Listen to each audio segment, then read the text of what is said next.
I didn't want to come, and I don't want to be here. I'm the son of an Atlanta City police officer.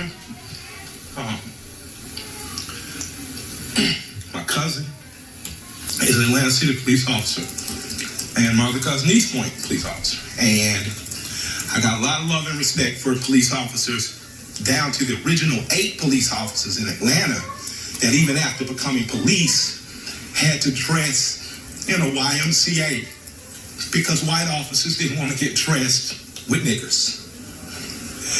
And here we are 80 years later. I watched a white officer assassinate a black man. And I know that tore your heart out.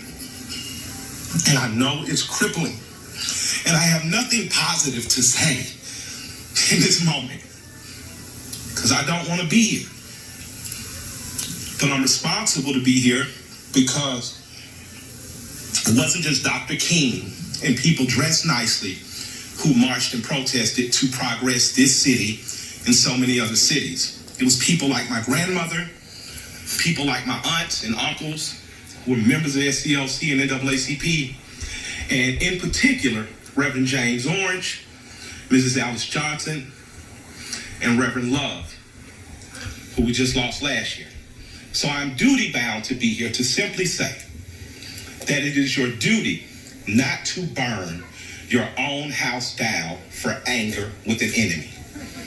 It is your duty to fortify your own house so that you may be a house of refuge in times of organization. And now is the time to plot, plan, strategize, organize, and mobilize. It is time to beat up prosecutors you don't like at the voting booth. It is time to hold mayoral offices accountable, chiefs and deputy chiefs. Atlanta is not perfect, but we're a lot better than we ever were, and we're a lot better than cities are. I'm mad as hell. I woke up wanting to see the world burn down yesterday because I'm tired of seeing black men die. He casually put his knee on a human being's neck for 9 minutes as he died like a zebra in the clutch of a lion's jaw. And we watch it like murder porn over and over again. So that's why children are burning to the ground. They don't know what else to do. And it is the responsibility of us to make this better right now.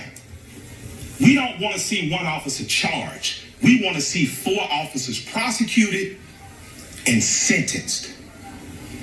We don't want to see targets burning. We want to see the system that sets up for systemic racism burnt to the ground. And as I sit here in Georgia, home of Stevens, Georgia, former vice president of the Confederacy, white man said that law, fundamental law, stated that whites were naturally the superior race, and the Confederacy was built on a cornerstone. It's called a cornerstone speech. Look it up. The cornerstone speech that blacks would always be subordinate. That officer believed that speech because he killed that man like an animal. In this city, officers have done horrendous things and they have been prosecuted. This city's cut different. In this city, you can find over 50 restaurants owned by black women. I didn't say minority, and I didn't say women of color. So after you burn down your own home, what do you have left but char and ash? CNN? Ted did a great thing. I love CNN, I love Cartoon Network, but I'd like to say to CNN right now, karma's a mother. Stop feeding fear and anger every day. Stop making people feel so fearful. Give them hope. I'm glad they only took down a sign and defaced a building and they're not killing human beings like that policeman did.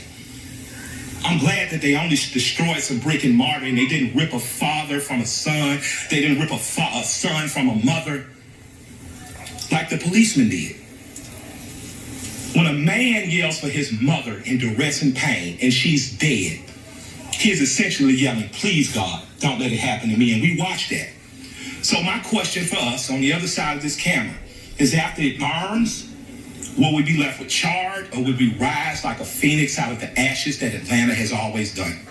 Will we use this as a moment to say that we will not do what other cities have done, and in fact, we will get better than we've been? We got good enough to destroy cash bonds. You don't have to worry about going to jail for something petty. We got smart enough to decriminalize marijuana.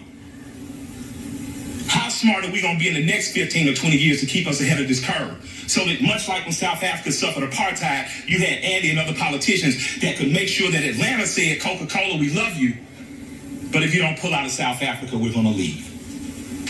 We're not going to drink Coca-Cola anymore. Coca-Cola jumped on their side and apartheid ended. So we have an opportunity now.